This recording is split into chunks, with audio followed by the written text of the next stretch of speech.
주 성령 오셔서 큰 증거 주옵소서. 전능한 주시여 각 사람 마음에서 떠나지 마시고 계십소서. 성삼위일체께 한없는 찬송을 드립니다. 존귀한 주님을 영광 중 배웠고 영원히 모시게 하옵소서. 아멘.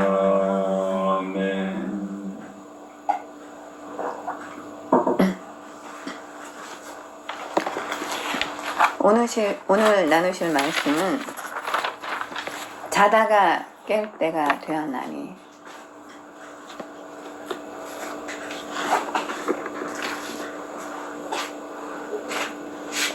바울 사도가 오늘 로마 교인들에게 서신을 쓰면서 이게 너희가 이 시기를 알거니와 자다가 깰 때가 벌써 되었나니 이는 이제 우리의 구원이 처음 믿을 때보다 가까웠습니다 라고 말씀하고 계십니다. 밤이 깊고 낮이 가까웠으니 그러므로 우리가 어둠의 이를 벗고 빛의 갑옷을 입자. 낮에와 같이 단정히 행하고 방탕하거나 술 취하지 말며 음란하거나 호색하지 말며 다투거나 시기하지 말고. 네, 모두가 이제 구원받은 이들이 로마 교회를 이루고 바울 사도가 로마 교인들에게 서신을 쓰고 있으면서 너희가 알거니와 이제 주님이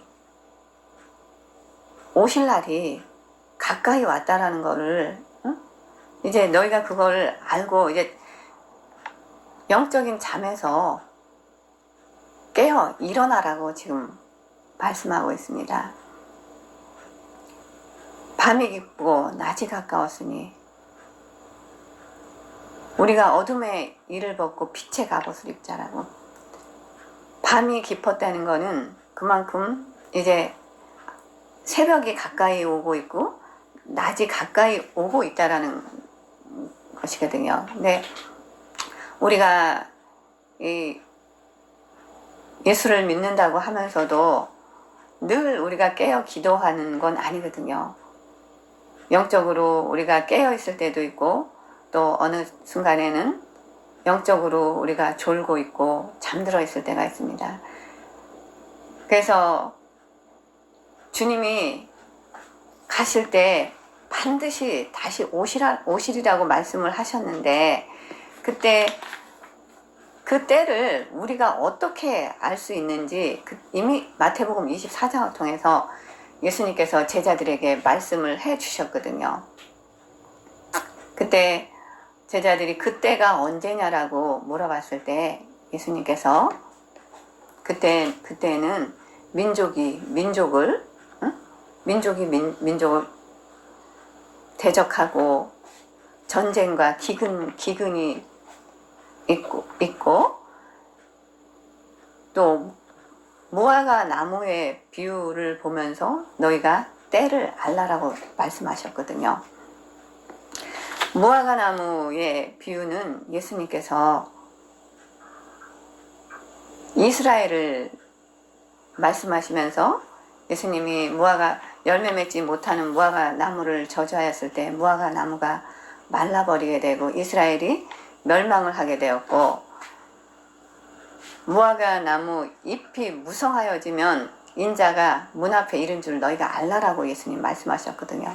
네, 이스라엘이 1900년 가까이 나라 없이 예루살렘이 로마에서 완전히 회파되고 나서 1900년을 이 나라 저 나라를 떠돌았습니다. 그런데 1948년 5월 14일 날 이스라엘이 재건이 됩니다. 이거는 정말 있을 수가 없는 일인데 우리가 이걸 보면서 주님이 무화과 나무의 잎이 무성하여지는 걸 보면 그때가 주님이 문 앞에 가까이 왔을 때라는 걸 알라라고 말씀하셨거든요. 그리고 또 그때는 노아의 때와 같다라고 말씀하셨습니다. 노아의 때는 여러분도 알다시피 많은 사람들이 너무나 많은 죄를 짓고 또 동성애도 많은 소돔과 고모라상 때도 그렇고 노아의 때도 동성애가 만연하고 그런 시대에 하나님께서 다 쓸어버리셨는데 근데 이제 미국이 이 청교도들이 세운 이 미국이 2015년 6월 24일 날 미국 대법원에서 동성결혼이 합법화되었습니다. 그 2016년 7월 15일 미국 UMC 연합감리교 서부지역 총회에서 레즈비언 여목사가 감독으로 선출이 됐습니다. 청교도들이 신앙의 자유를 찾아 성경의 기초에 헌법으로 세운 미국 땅이 동성 결혼이 합법이 되는 그런 나라가 되었습니다. 이런 일이 생기기 전에 이런 사인들이 먼저 있었습니다. 1963년 케네디 대통령 당시 케네디 대통령이 공립학교에서 성경과 수업 시간에 성경과 기도하는 걸 없애버리게 되면서 대법원이 수업 전에 기도회를 금지시키게 됐습니다. 이런 일들이 일어나면서 급속도로 동성애자들이 이제 양성화돼서 세상 속으로 나오면서 이제 이 아이들이 기독교적인 교육을 받지 못하다 보니까 이제 성적으로 이제 타락하게 되고 또 사회가 그런 것들을 조장하게 되면서 미국이 이제 더 이상 기독교 국가가 아니다라고 오바마 대통령 때 선포하면서 동성결혼이 합법화되면서 진짜 이제 뉴욕 한복판에서 남자가 남자들끼리 결혼하고 거기서 공원에서 끌어안고 뽀뽀하고 이런 장면들을 너무나 쉽게 보는 그런 시대가 돼버렸어요. 주님이 이제 그런 것들을 볼 때 주님의 재림이 문 가까이 왔다는 걸 이제 가까이 온 그 때가 됐다라는 걸 우리 믿는 자들에게 말씀해주고 계십니다.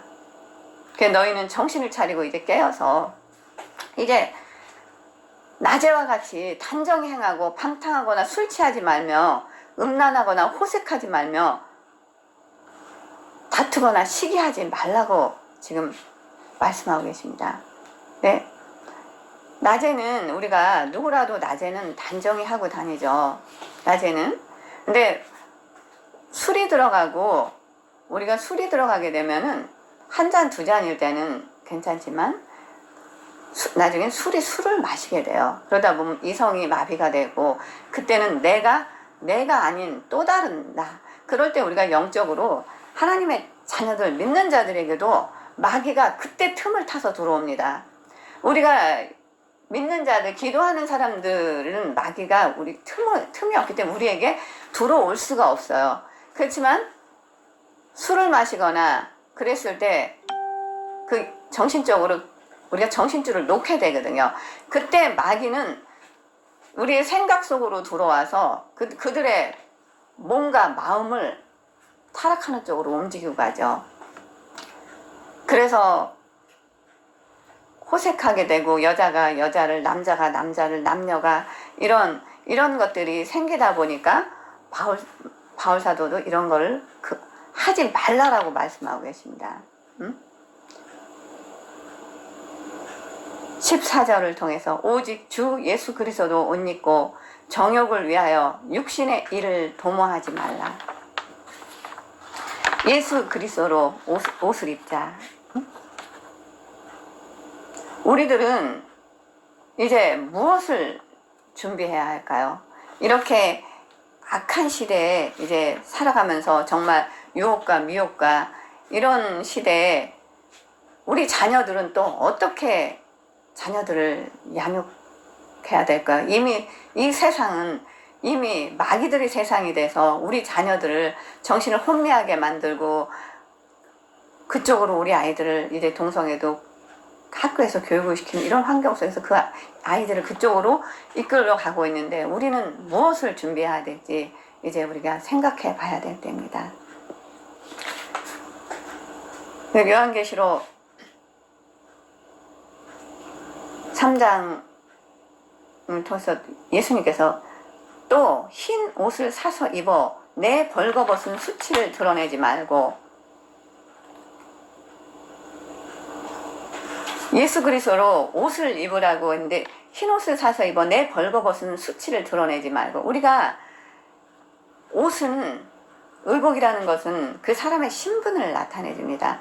경찰복을 입고 있으면 아, 저 사람 경찰이구나 알게 해주고 의사 가운을 입고 있으면 아, 저 사람은 의사구나 이런 거를 알게 해주죠.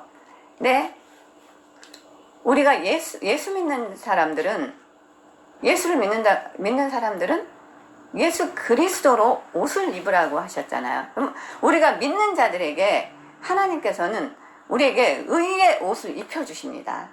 성령으로 우리에게 인쳐주시고 성령으로 우리를 인친 자들은 마귀들이 우리를 주변에 왔다 갔다는 할 수는 있을지 몰라도 우리를 건드리지 못합니다. 왜냐? 하나님이신 성령 하나님이 우리와 함께 하시기 때문에 마귀는 절대로 미혹은 할 수 있어도 우리를 건드릴 수는 없습니다. 그래서 예수님께서도 말씀하신 게 너희가 흰옷을 사서 입어 벌거벗은 수치를 드러내지 말라고 하십니다. 우리가 예수 그리스도로 의의 옷을 입지 않았을 때는 우리의 몸이 벌거벗은 상태거든요. 근데 자신은 몰라요. 내가 벌거벗고 있는지 자신은 알지 못하거든요. 내 벗은 몸을, 내 수치스러운 그런 모습들을. 그래서 예수 그리스도로 옷을 입기 위해서는 우리는 무엇을 해야 할까요? 에베소서 6장을 통해서 말씀하고 계십니다.